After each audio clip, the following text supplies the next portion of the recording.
Yesterday, the Prime Minister was absent from the post-cabinet press conference. And that's fine because this particular government has been saying that, she's very good at delegating. She doesn't need to micromanage. She doesn't need to be there. However, she has instructed her ministers to stay in their lane. It doesn't clearly apply to Philip Alexander and TikTok, but I digress. Let me move back to the fact that yesterday, at the post-cabinet press conference, many questions could not be answered because not only was the Prime Minister absent, but a very large part of her very large cabinet was absent. So the Minister of Foreign Affairs was not there, so he could not answer questions pertaining to the current impasse with Venezuela. Also absent was the Attorney General. Let me explain why his absence is very important. There's been a landmark judgment where 9 persons who were accused of the murder of, or being part of the murder of the businesswoman Naipaul-Coolman. These persons stand to earn $2.1 million each plus cost. That is $2.1 million of our tax-paying dollars plus cost, which means their lawyers also stand to benefit. Here is why this is important. Their lawyers belong to the political party that's in charge now. The UNC is the government. So the UNC government will decide whether they are going to take this matter to the Privy Council or whether they are going to accept the appeals court decision and pay out $2.1 million plus legal fees to the 9 men and their lawyers. This is why these questions are important. And this is why it is disturbing that the Prime Minister and the Attorney General were both absent yesterday.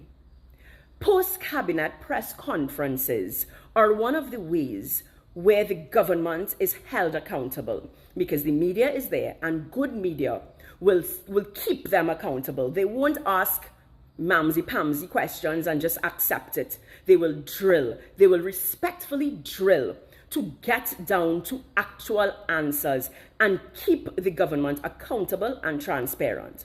So for those who do not understand, because they don't have the context of that landmark judgment and the reason why we need to know if the government is going to appeal, I'm putting it in context. The UNC lawyers represented those 9 men. The UNC government is now in office and they will decide whether they accept the appeal court decision or whether they go to the Privy Council. What do you think? Do you think that they should accept it or do you think that they should go to the Privy Council? When in opposition, those UNC lawyers had a habit of going all the way to the Privy Council. So I want you to understand that history as well. UNC lawyers will stand to benefit if the UNC government does not appeal the decision with regards to the Naipaul-Coolman case. I'm standing in the military museum, and permit me for a moment just to show you something, to explain to you why it is important for us as citizens to stand, to be accounted, and to be counted, and to hold the government accountable. Let me find it. Hold on. So I'm going to turn it to you here. Because freedom is not free. Because freedom is not free. Trinidad and Tobago, our freedom that we enjoy wasn't free. Someone fought and died for the country that we enjoy. We have a duty to the next generation. Some people are called to fight physically. Some are called to fight with their pen.